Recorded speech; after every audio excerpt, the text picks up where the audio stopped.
Greetings. I'm Alice, a 32-year-old soon-to-be mom, eagerly anticipating the arrival of my baby.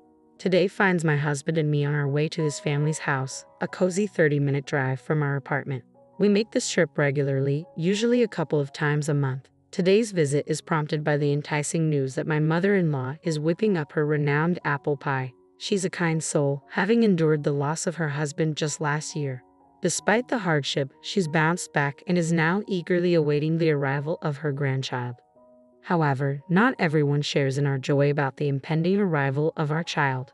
One such person is my sister-in-law, Brianna. According to my mother-in-law, Brianna tied the knot 6 years before us, yet there's been no sign of her own pregnancy. Despite undergoing fertility treatments for the past 2 years, she's still without a child. The mounting pressure has left her noticeably irritable as of late. My mother-in-law had advised us to steer clear of Brianna whenever possible, so we usually timed our visits to coincide with her absence. Yet, much to her surprise, Brianna made an unexpected appearance on this particular day. "Long time no see, Alice. You've put on some weight, haven't you? You're not just lazing around at home because you're pregnant, right? You look like a seal, all round and ready to roll down a hill," she remarked sharply, catching me off guard. "Hey sis, how can you say something like that right off the bat? She's 9 months pregnant, of course her belly's gonna be big. You're gonna make enemies with pregnant women all over the world talking like that," my husband interjected, coming to my defense and leaving me momentarily speechless. "Oh, please, I'm just thinking about Alice, okay? It's tough if a pregnant woman gets too heavy, you know. I just want Alice to be aware of her responsibilities as a mother," she asserted. Knowing that arguing back would only escalate the situation, I held my tongue. "Thank you, sister-in-law. You're right, I'll be more mindful," I responded in a conciliatory tone, though she huffed in dissatisfaction. "Just because you're pregnant doesn't mean you can be lazy. So start cleaning this house right now. You're lacking exercise, right? You can at least do that much," she insisted, thrusting a broom and dustpan into my hands. But after being reprimanded by both my mother-in-law and my husband for her behavior, she retreated to an upstairs room in a sulk. "I'm sorry, Alice. She just turned up unannounced. I asked her to leave." My mother-in-law apologized with a regretful expression. "It's all right, mother-in-law. I'm not bothered," I reassured her. "I'm sorry, Alice. That's just how my sister is," my husband chimed in, echoing his mother's apology. Following that, we enjoyed a pleasant time together, relishing the apple pie my mother-in-law had baked and sipping tea. We even called out to Brianna, but received no response. Despite our concerns, she never made an appearance. Little did I know that a harrowing incident was about to unfold just days later. I found myself at my in-laws' house alone, needing to speak with my mother-in-law. As I entered through the unlocked front door, I encountered Brianna in the living room. "Sister-in-law, what brings you here? I thought you had to work today," I inquired. "I wasn't feeling up to it, so I took the day off. And I must say, I'm surprised to see you here. You interrupted my cleaning last time. Now, please get back to work," she retorted, thrusting the broom and dustpan into my hands. To avoid any confrontation, I began cleaning despite feeling discomfort since early morning. As I worked, the pain in my stomach intensified. Just as I contemplated taking a break, my sister-in-law delivered a forceful kick to my abdomen, causing my water to break. The agony surged and I collapsed on the floor. "Help, someone please," I cried out in pain, fumbling for my phone to dial my mother-in-law. "The baby, in trouble?" I managed to gasp before blacking out. When consciousness returned, I found myself in a hospital bed, an IV coursing fluids into my arm, and the warmth of an electric blanket enveloping my body. "Where am I? What about my baby?" I attempted to rise, but that ache in my abdomen thwarted my efforts. To my astonishment, my once prominent belly had diminished considerably, leaving me bewildered. Summoning the nurse with the press of a button, I sought answers. The nurse arrived, explaining that my water had broken, necessitating an emergency cesarean delivery. Though my infant was premature, they assured me of the baby's stable condition within an incubator. Upon hearing the news, my mother-in-law and husband, who had hurried to the hospital, wore expressions colored with fury, mirroring my own shock. Resolving to visit my child once my strength returned, I devoted myself to rest, striving to hasten my recovery. The following day, an unexpected pair invaded my hospital room without a courteous knock. My sister-in-law, the very same who had inflicted harm upon me, along with her husband, barged in with audacious entitlement. I scowled at their brazen intrusion, a sense of foreboding settling over me as they proposed a shocking notion. Let's settle this. We'll compensate you. Their suggestion sent a shiver down my spine, and when I declined, they launched a barrage of offensive remarks towards my weary countenance, still recovering from the cesarean procedure. Anger boiled within me as I contemplated the ordeal my daughter had endured at their hands. A settlement? Is this a joke? I won't be bought off. I'll ensure you face the consequences, I declared, inciting their wrath as they hurled insults at me. What? How dare you speak to us like that? We're offering a solution, showing mercy. Shouldn't you be grateful, Alice? Have your parents not taught you to respect your elders? Just agree quietly, my brother-in-law chimed in, aggravating the tension. Lost in our heated exchange, oblivious to our surroundings, the door suddenly swung open with a loud creak, startling us all. I've heard everything. I'm sorry, but I have absolutely no intention of settling. My husband's commanding presence, accentuated by his sturdy frame and towering stature, resonated in his deep voice. They appeared caught off guard by his sudden appearance, their confidence shaken. Ah, long time no see, Finn. It's a coincidence to meet you here. My brother-in-law attempted to feign casualness, though his tense expression betrayed him. Indeed, quite the coincidence, my husband responded evenly, his tone masking the tension in the room. I didn't expect to meet you here, and I never imagined I'd hear such words from you too. I would appreciate an explanation. We were all in the room when they said it, so there's no room for any excuses. I voiced my disbelief, feeling a mix of shock and betrayal. Hey, don't be so angry, Finn. It's not like we had ill intentions. We just feel bad for what we did to Alice. That's why we're offering money, hoping to settle this out of court, my sister-in-law explained, her voice trembling with guilt. But my husband's fury remained unabated. The one who decides whether this will be a settlement or not is Alice, not you. Besides, do you think this is a situation that can be solved with money? Alice had an emergency C-section, the baby's in an incubator. You endangered both their lives. Do you even understand that? My husband erupted, his emotions boiling over. I, too, found it impossible to forgive them simply because they offered compensation. I echo my husband's sentiments. No amount of money can rectify this. You'll face the consequences of your actions. My sister-in-law seemed to believe that throwing money at us would absolve them of their guilt. But this situation was far from simple. Thankfully, both my daughter and I, though she was in an incubator, were safe. But had there been any misstep, our situation could have been dire. It appeared my sister-in-law was completely unaware of this, a fact that likely troubled my brother-in-law as well. Reflecting on this, I realized I couldn't easily forgive them or entertain the notion of a settlement. My sister-in-law, upon hearing my stance, erupted, her voice rising. What do you mean? This is all her fault. She knew I couldn't conceive, yet she flaunted her pregnancy in front of me. Was that some sort of taunt?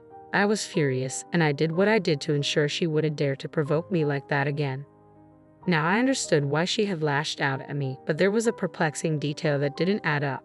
I hadn't crossed paths with her frequently during my pregnancy, and whenever we did meet, she promptly retreated to her room, avoiding any interaction. So how had she witnessed me rubbing my belly? That remained a mystery. Regardless, her actions couldn't be excused. Neither my husband nor I harbored any inclination to forgive her. I recognize that you may be facing difficulties, but that doesn't justify your actions towards Alice. Regardless of the circumstances, endangering lives is never justified. My husband reiterated the obvious, attempting to reason with them. However, they seemed disinterested, each avoiding eye contact and appearing eager to conclude the conversation swiftly. It was evident they sought a quick resolution. Seeing their lack of remorse, I felt my condition deteriorate. Are we done here? I have just undergone surgery and I'm feeling unwell. If you continue causing a disturbance in this room, I'll have to call the police. Arguing wasn't going to resolve anything, and conversing with them felt too draining in my current state of recovery. After my husband ushered them out, I let out a heavy sigh. We had ample evidence as my husband had recorded their conversation. My mother-in-law, too, was unable to contain her fury over her daughter's actions, which had endangered both my life and that of her grandchild. And so, we made the decision to press charges against my sister-in-law. We filed a complaint with the police. Following her arrest, negotiations commenced through legal channels. However, my sister-in-law adamantly maintained her innocence to her lawyer. I've done nothing wrong. This woman has been flaunting her pregnancy in front of me, causing me emotional distress while I struggle with infertility. She's not blameless, so she should consider settling. Initially willing to offer any sum of money, she later shifted her stance, asserting her innocence and suggesting we sweep the incident under the rug as a mutual fault. Though visibly intimidated upon encountering my husband in the hospital, she now dug in her heels, refusing to pay. Little did she know, our conversation in the hospital room had been recorded. When the evidence was presented, both their faces paled in realization. Even with such clear evidence, you still claim innocence. That won't fly, I remarked firmly, enduring their insults and refusing to entertain a settlement. In a fit of rage, my sister-in-law hurled the coffee from before her at us. Fortunately, it was cold, sparing us from burns. Their outrageous conduct and language in the office led to additional charges, compounding their troubles and necessitating higher compensation amounts. Attempting to soothe his irate wife, my brother-in-law exited the office with the assault charges against me and the current incident. The demanded compensation from my sister-in-law had escalated significantly. Upon informing my mother-in-law of the events, she expressed deep remorse, pledging, "I'm so sorry for my daughter's actions. You need not consider a settlement. I'll ensure she faces the consequences." Tears welled in her eyes as she apologized sincerely. I couldn't shake the feeling of dismay at witnessing a grown adult causing so much anguish to their own parents. My heart went out to my mother-in-law, bearing the brunt of her daughter's actions. Ultimately, my sister-in-law was ordered to pay a substantial compensation. Stunned by the sum, she bombarded me with calls, insisting we reduce it due to our shared culpability. I couldn't fathom how she could make such a plea after everything she had done. No matter how incessantly she called, our stance remained unwavering. No reduction, no settlement. Frankly, her calls became a nuisance, prompting me to request she cease. Her persistence led to me snapping at her, triggering her to lose her temper. Unbelievably, she stormed into my apartment, demanding my presence. "Hey, I know you're in there. Get out here now, coward," she shouted. As I lay on the sofa, still recovering from surgery, her relentless pounding on the door and the barrage of insults echoed through the apartment. "What in the world are you doing? Is everything all right? Your shouting is disturbing everyone. Please stop," I shouted back, though she persisted in her noisy tirade. Despite the late hour, there were elderly residents and families with young children in the building, and her disturbance was unwelcome. I couldn't help but wonder if she even considered the possibility of disturbing people who might be sleeping. With my husband still at work since my hospital discharge, I had been managing visits to my daughter while dealing with her unexpected arrival and the ensuing chaos. I was at my breaking point. "No matter how many times you come here, my stance won't change. Please refrain from visiting anymore," I implored, despite my weakened state. However, my sister-in-law remained fixated on a settlement, seemingly indifferent to my concerns. "I didn't intend for things to escalate like this, you know? Your actions pushed us to this point. It's audacious of you to conceive before me. Shouldn't you have been more thoughtful and waited until after us?" she retorted defensively.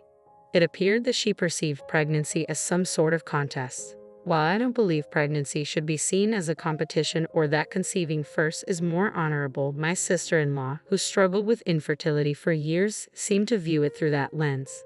Though everyone holds different values, it's never justified to inflict harm on others.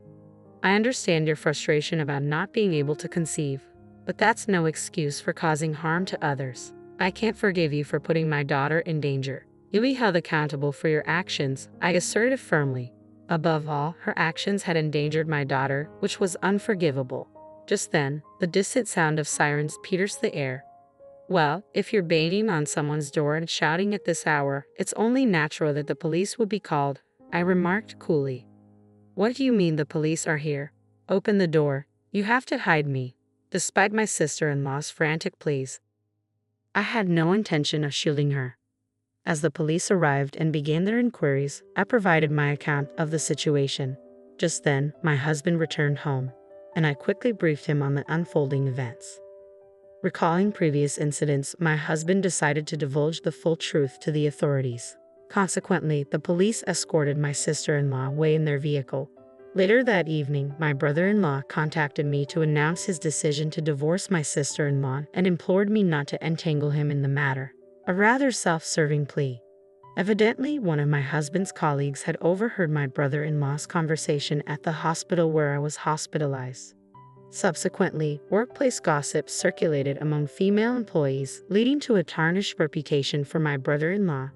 Matters escalated, and the narrative eventually reached the attention of the HR department. Faced with the inevitable consequences, my brother-in-law opted for transparency, confessing to his misdeeds. Consequently, he was informed that he could no longer remain employed in the company and would be transferred to a regional office. Though he doesn't want to be dragged into any more trouble, I simply can't handle her problems anymore. Another slip-up and I'll lose my job. Please spare me from any more complications, he asserted before abruptly ending the call. Since then, he's remained silent. In the aftermath, we received a significant settlement from my sister-in-law. To ensure she couldn't intrude into our lives again, we changed our phone numbers and relocated. Even if she were to face dire circumstances and seek assistance, she'd have no means of locating us. Several months later, my daughter was discharged from the hospital unscathed, thriving, and healthy. Rumors circulated that my sister-in-law hadn't fared much better. Initially relying on the hospitality of friends, she overstayed her welcome, neglecting her shared expenses until she was ultimately evicted. Now, with nowhere to call home and debts looming, she's scraping by with part-time work.